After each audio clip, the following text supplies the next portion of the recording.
Hello, my lovelies. Welcome to Divination Death Witch. I'm Rain, and we're going to get deep with today's topic. Now, hopefully, I sound okay. I've kind of switched rigs for how I do things, so I'm not using my normal microphone in order to be able to get this video out because I'm having some technical issues switching over to the new rig. I really felt that I needed to make this video because it's going to give you context for content I'm going to be creating both here on YouTube and on the Divination Death Witch Patreon page going forward. This video is going to be full of ideas and action steps you can take, so please, if any video you are going to listen to the whole way through, let it be this one. I do want to give some credit to Riot Adams. You'll find them on TikTok and here on YouTube. I'll make sure to link them in the description box below. Watching their content really got me thinking about my stance on things, and they were part of the inspiration for this episode. Those of you who have followed me since back in the day when I did the Spirit Tarot podcast know that years ago I made a switch from doing a mix of divination and witchcraft content to focusing more on divination and then occasionally some more generalized spiritual content. I did this because, well, the pagan and witchcraft communities on social media have a tendency to be dumpster fires more often than not, and I just can't stand all the fighting, the division, gatekeeping, etc. I don't want any part of it whatsoever. That doesn't mean that I ever stopped practicing, but I made the choice to focus my content more on divination alone. I'm going to be creating more witchcraft content, but one thing I want to say is that I don't believe there is one right way to practice witchcraft. When I teach, my goal is never to try to create carbon copies of myself.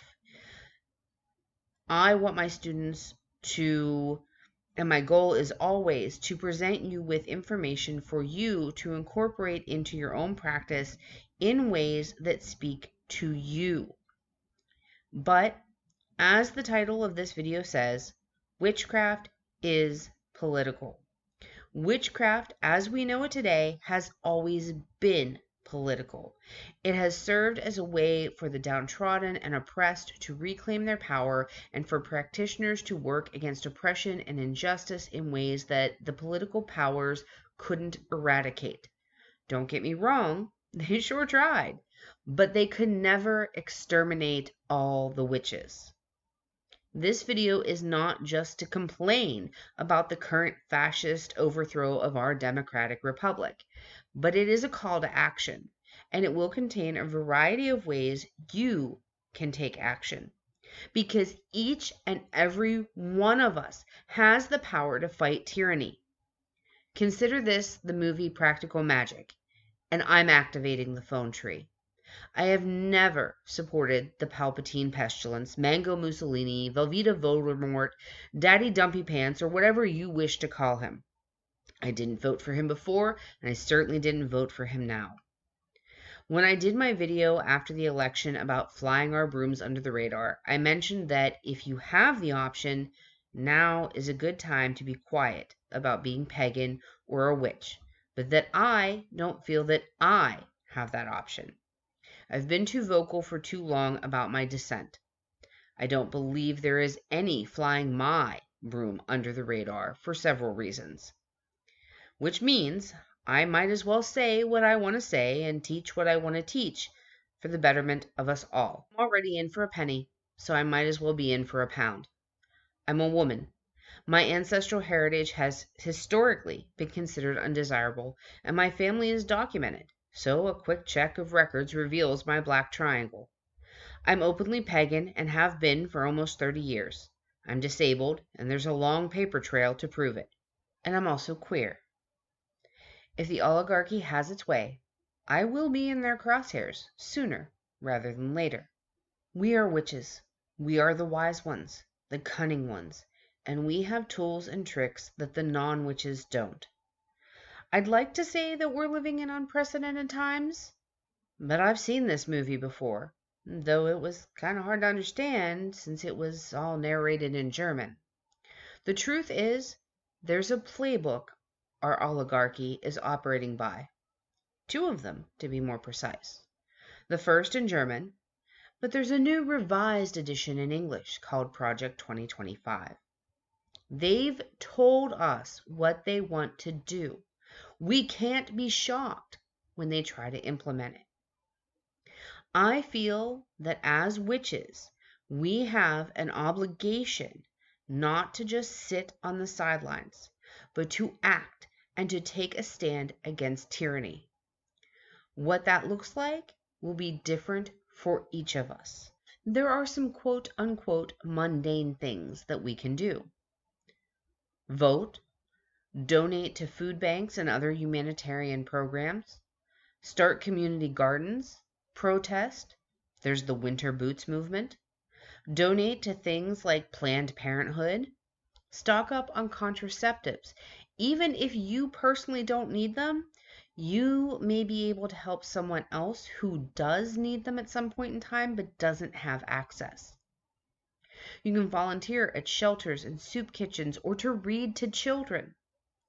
Call out racism, fascism, misogyny, and bigotry when you see them. Random acts of kindness go a long way. Start a community library of banned books. One of those cabinets that people put out in their front yard where locals can borrow books from it. Yes, it's likely going to get vandalized and stolen from. But just the act of defiance in creating it and maintaining it to the best of your ability does actually matter. By no means an exhaustive list, but it is just a few ideas for non-magical ways you can be part of the resistance and take a stand. Even small acts of resistance matter. Now, for the magical ways that witches and other practitioners can help. There's a story, which may be an urban legend, but I argue that, in this particular case, the validity of the story doesn't matter. Stories don't have to be true for us to find inspiration in them. Now, understand before I tell you the story that I personally do not like Gerald Gardner, but my feelings on him are not what are relevant here. On him are just my personal opinion. He's not my cup of tea. I've never been a follower, and I'm not Wiccan. Still, I feel that this story is very much worth telling at this time. The story of King Arthur is fiction, but we can still find inspiration in it. The same case is true for the story of Robin Hood, and I argue it's the same for this story. What pagan story or urban legend am I referring to? The story of how the witches of England helped turn the tide against the Nazis in World War II. The story goes like this. On August 1st, 1940, the New Forest Coven, led by Gerald Gardner, met in New Forest, England, to carry out Operation Cone of Power. These witches gathered together and aimed their spell work at Berlin and the mustached German painter, sending a cone of power to weaken the German painter's resolve and to thwart the German invasion of Britain. Those who believe the story to be true, and apparently there are some letters or documents to support that something happened, even if it wasn't as organized or grand as the story states. But those who believe this story to be true believe that the witches did aid the Allies in fighting back against the Germans. Others say that while the story might not be gospel or the whole truth, the act of rebellion it demonstrates alone benefited the cause. I have no way to know if a massive coven of witches descended on a clearing in New Forest, England on August of 1940, and I don't believe it matters if they did or did not. The takeaway here is that we, as contemporary witches, must descend upon our own clearings and work our own magic against tyranny. While working in an organized coven is great, each of us contributing our own magic in our own ways is more powerful than any oligarchy or dictator can bear. That gets into the real point of what I want to say here. It doesn't matter what type of witch you are or what type of magic you specialize in. It's all valuable and it all helps. We need to create a very real Operation Cone of Power. There are plenty of us talking about hexing the patriarchy, etc. And that's great, but not everyone does baneful magic. Work within your specialty of magic first and foremost. And if you want to do other types of workings, then start building your knowledge and skills in those disciplines while you are actively working at your current skill and knowledge level. Now's not a time to bite off more than you can chew. Stick with what you know while you are learning to do more. So let's look at some of the types of magic. Protection magic. Here are some ways protection magic can help right now. Cast protection workings for those being rounded up by ICE. Cast protection workings for those who are protesting or speaking out in some way because they are drawing direct fire. Cast protection workings for those politicians that demonstrate that they are fighting for the people. Cast protection workings on the Constitution. Cast protection workings on our right to free speech, our right to vote, and any other rights you see them trying to infringe upon. Cast protection workings on yourself and your loved ones. Cast protection workings on your town, your county, your parish, your state, the nation. Cleansing magic. Here are some ways that cleansing magic can help right now. Cleanse yourself and your space. Cleanse your town government. Cleanse your state government. Cleanse the federal government. Cleanse the judicial branch of our government. Cleanse your schools. All of these things of negative energy, negativity, hatred, misogyny, bigotry, fascism, and bless them as safe spaces. Healing and blessing magic. Here are some ways that healing and blessing magic can help right now. Do healing and blessing workings for yourself and your loved ones. Do healing and blessing workings for those being rounded up by or terrorized by ICE. Do healing and blessing workings for those who are helping and taking care of others in our community and taking a stand. Do healing and blessing workings for your town, your state, for our nation as a whole. Do healing and blessing workings to repair our broken system. Divination magic. Here are some ways that divination magic can help right now. We need hope. Offer readings that empower querents and give them a sense of control over their lives or their corner of the world at the very least. Do those same kinds of readings for yourself. Divine what you can do for the betterment of your community. Divine what you can do for the betterment of our country. Divine what ways you can show your resistance. Justice magic. Here are some ways justice magic can help right now. There are going to be more illegal executive orders. Justice workings can help to ensure that they get shot down. Do justice workings for those being detained by ICE. Do justice workings so that the 47th felon gets what he is due. And the same kinds of workings for Elania Muscarat, the Heritage Foundation, and all the rest of the oligarchy. Glamour magic. Here are some ways that glamour magic can help right now. Do glamour workings to make yourself or someone else invisible. No, this doesn't mean you or the person are actually invisible, but it makes people far less likely to notice you when you are out and about, or whoever you are casting the glamour on. I do have a video on glamour magic if you are interested. On the other side of the coin, if you're the type of person who would like to waste ICE's time so that others can get away, if you'd like to be the distraction, You could do a glamour working that draws ice to you so that they are just sort of moths to the flame and you can chat them up and waste their time and keep them distracted. Think of it as kind of an ice only has eyes for you type of working so that others can do what they need to do while you keep ice busy, if you're comfortable with that sort of thing. Baneful magic. Here are some ways that baneful magic can help. Jinxing, cursing, hexing, freezer spells, bindings, return to sender spells, ward busting, and vampiric magic. Now, I don't consider all of those to be baneful, but some practitioners do, and that's why I've just put them all together in this category. I'm also not going to go into specific suggestions for how to use those types of magic, at least in this episode.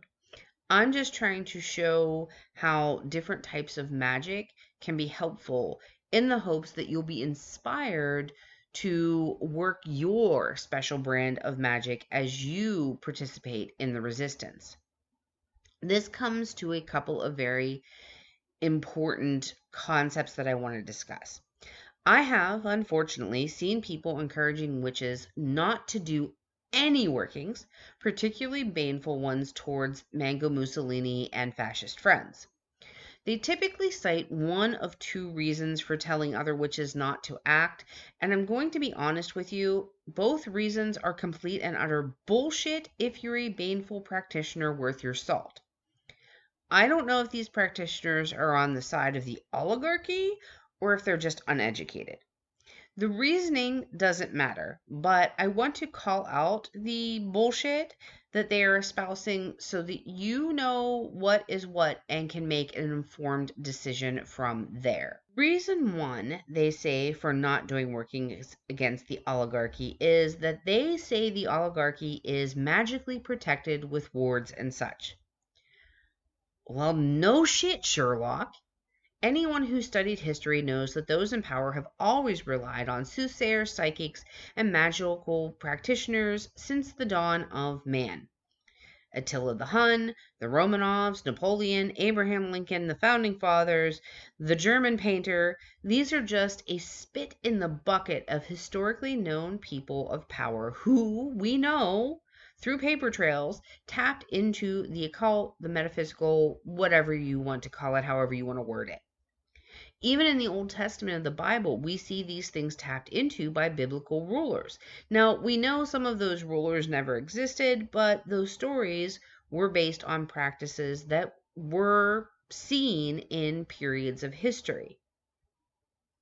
The point being, if you're going to cast baneful workings against the oligarchy, you should be doing so under the presumption that they have wards and other types of magic in place.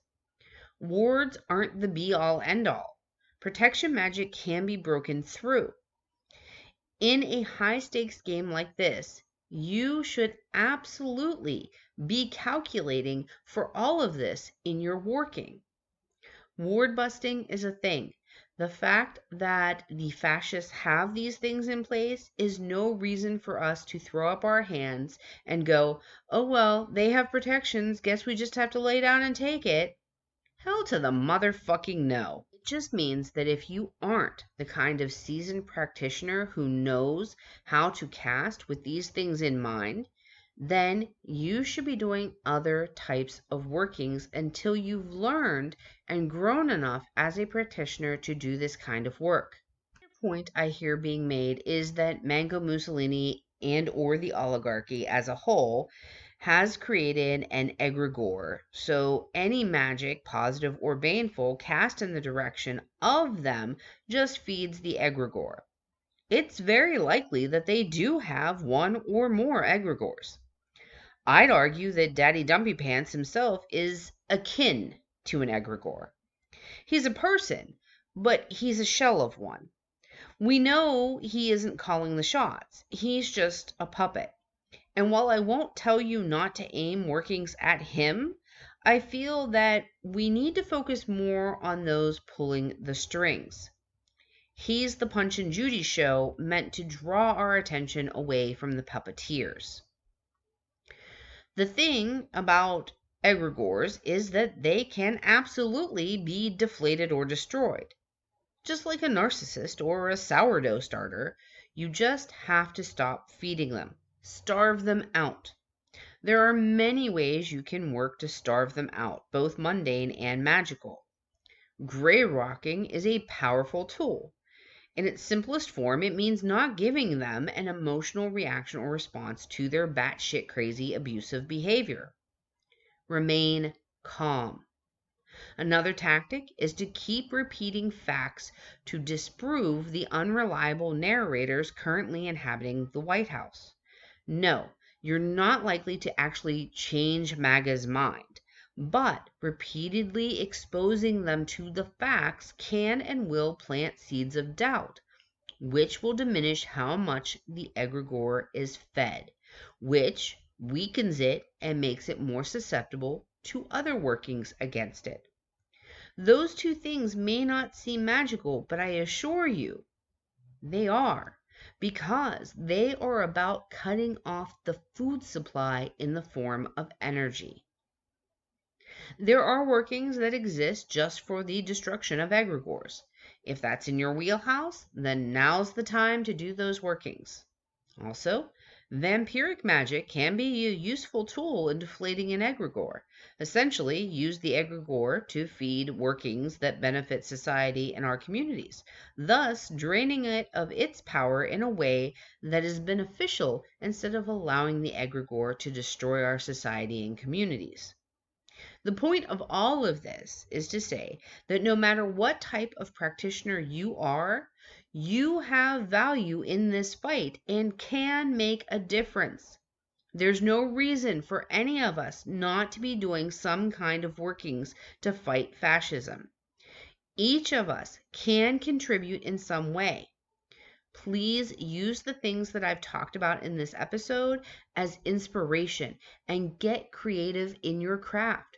What workings can you do to help the cause? Because you absolutely can make a difference. That said, be smart about it. Embody the Grinch. Solve world hunger, tell no one. What do I mean by that? I'm an old school pagan. One of the things that I learned and committed to heart early on was to know, to will, to dare, to be silent. Do not show your workings on social media. Do not tell anyone, even other witches, what workings you have done, are doing, or are planning on doing. Work in the shadows. Work in silence. If you want to be like me and teach during this time, show how to do a working, but don't show the actual working. If you're skilled enough to be teaching, then you know what I mean when I say that. Which leads me to, I'm planning to do more teaching of witchcraft. Some of it will be on YouTube, but the way I'm planning things right now, it's looking like most of the witchcraft content will be on the Divination Death Witch Patreon page. I do offer free and paid memberships, so there will be Witchcraft 101 material available to both free and paid members, and more in-depth materials will be available for paid members. There's also a Discord community that you can join for free. Links will be in the description box. I'm trying to balance making a living with also giving to the witchcraft community for the benefit of us all. So if you're interested in the craft, please join our Patreon community at whatever tier works for you. I also want to say that I want your feedback. What witchcraft topics are you wanting to learn about? What do you want to see me create content on, both here on YouTube and on the Patreon? I want to teach you what it is that you want to learn. I hope that you found this episode inspirational and helpful. Please like, subscribe, and comment. Until I see you again, blessings to you wherever your journey finds you.